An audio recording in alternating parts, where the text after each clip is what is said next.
વડોદરાના તાંદલજા ગામના લીમડી ફળિયા ગરાસિયાવાડ વિસ્તારમાં છેલ્લા 1 વર્ષથી પીવાના ગંદા પાણીની સમસ્યા હોવાનો સ્થાનિકોએ ગંભીર આક્ષેપ કર્યો છે। વારંવાર રજૂઆતો કરવા છતાં પણ સમસ્યાનો કાયમી ઉકેલ નહીં આવતા સ્થાનિકોમાં ભારે રોષ જોવા મળી રહ્યો છે। સ્થાનિકોના જણાવ્યા મુજબ ઘરોમાં આવતું પાણી ગંદુ અને દુર્ગંધયુક્ત હોવાથી તેનો ઉપયોગ કરવામાં મુશ્કેલી પડી રહી છે। અનેક વખત પાણી વિભાગમાં ફરિયાદ કરવામાં આવી હોવા છતાં માત્ર ગટર લાઇન ભરાઈ જવાના કારણો આપવામાં આવે છે, પરંતુ સમસ્યાનું નિરાકરણ લાવવામાં આવ્યું નથી।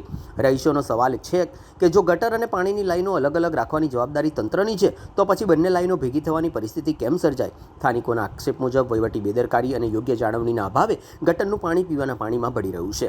ગંદા પાણીના કારણે વિસ્તારમાં ઝાડા ઉલટી, તાવ અને ચામડીના રોગોના કેસોમાં વધારો થતો હોવાનો પણ સ્થાનિકોએ દાવો કર્યો છે। રોગચાળાની ભીતિ વચ્ચે લોકોને પીવાના પાણી માટે વોટર કુલર, કેન અને અન્ય વિકલ્પો પાછળ વધારાનો ખર્ચ કરવો પડી રહ્યો છે, જેના કારણે આર્થિક બોજ પણ વધી રહ્યો છે। સ્થાનિક આગેવાન અશફાક મલિકે તંત્રને ચેતવણી આપતા જણાવ્યું હતું કે જો આગામી 7 દિવસમાં સમસ્યાનો કાયમી ઉકેલ નહીં લાવવામાં આવે તો સ્થાનિકો સાથે મળી ઉગ્ર આંદોલન કરવામાં આવશે। સાથે જ જવાબદાર અધિકારીઓ સામે કાર્યવાહી કરવાની પણ માંગણી કરવામાં આવી છે। એક તરફ શહેરમાં સ્વચ્છતા અને આરોગ્ય અંગે જાગૃતિના દાવા કરવામાં આવી રહ્યા છે, ત્યારે બીજી તરફ તાંદલજાના રહીશો ગંદા પાણીની સમસ્યાથી ત્રસ્ત બન્યા છે। હવે લોકોની નજર પાલિકા તંત્ર પર છે કે આ ગંભીર સમસ્યાનો ઉકેલ કેટલા સમયમાં લાવવામાં આવે છે। વર્ષથી લીમડી ફર્યો ગરાસિયાવાડ પણ હવે પાઇપ જોયું ને તમે ચાલુ કર્યું તો કલાક મોટર બરે તો પાણી જ નહીં આવતું, ગંધાય અને ચેર આવે, પગોએ છોકરા મોડા થાય, ઉલટી જળા થાય।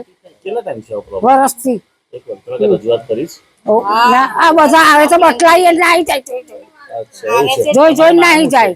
શારદાબેન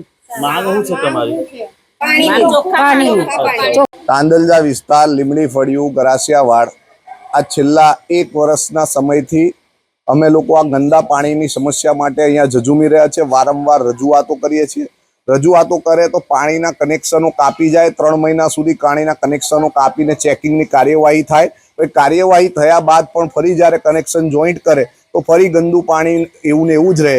અને જ્યારે પણ નળ અહીંયા કોર્પોરેશનનું નળ અત્યારે તમે જોયું હશે કે પાણી ખોલવામાં આવે જ્યારે નળ એટલે એટલું સ્મેલિંગ મારતું પાણી આવે ને આવું પાણી કોર્પોરેશન દ્વારા લોકોને પીવા અને વાપરવા માટે આપવામાં આવે। આ પાણીથી નાહી પણ ના, હાથ પણ ના ધોઈ શકાય એવું પાણી આવે છે। એના કારણે ઘણા બધા લોકોને સ્કિન ડિસીઝ, ચામડીના રોગો થયા છે, ઝાડા ઉલટીના કેસો દિવસે દિવસે વધી રહ્યા છે અને તેમ છતાં ગંદા પાણીની આ સમસ્યાનું સમાધાન કરવામાં આવતું નથી। અમારી માંગ છે કે જો આ પાણીની સમસ્યાને દિન 8માં એ કરવામાં નહીં આવે તો અમે કોર્પોરેશનના અધિકારીઓને જઈને આ પાણી પીવડાવીશું। ના, કેમિકલનો પ્રશ્ન અહીંયા આગળ આ પાણીની લાઈનો ને ગટરની લાઈનો મિક્સ થાય છે અને આ ગટરની ને પાણીની લાઈનો મિક્સ થતી હોય તો કોર્પોરેશનની જવાબદારી છે કે 1 વર્ષથી વ્યક્તિઓ રજૂઆત કરતા હોય તો એ લાઈનોને શિફ્ટ કરે। એ લાઈન શિફ્ટિંગ કરવાની નહીં અને ગટરવાળાને પૂછો, પાણીવાળાને પૂછો તો કે ગટરો ઉભરાય છે એટલે પાણી, ગટરો ફૂલ છે એટલે પાણી ગંદુ આવે છે। ના ભાઈ, ગટરો ફૂલ છે તો ગટરો વાળો ગટરોનું કામ કરશે। ગટરની ને પાણીની લાઈન જ્યારે તમે લોકો કનેક્શનો કરો છો, ગટર લાઈન બનાવો છો, પાણીની લાઈન બનાવો છો ત્યારે આ જવાબદારી કોની છે? એટલે અણઘડ વહીવટ, કોઈ વિચાર્યા વિનાનું કામ કરવાનું, જે આવે તે જેમ તેમ કામ કરીને જવાનું, કોન્ટ્રાક્ટરોના પૈસા ગજવા ભરવાનું કામ કરવાનું અને એના કારણે લોકોને હંમેશા વેઠવાનો વારો આવે છે।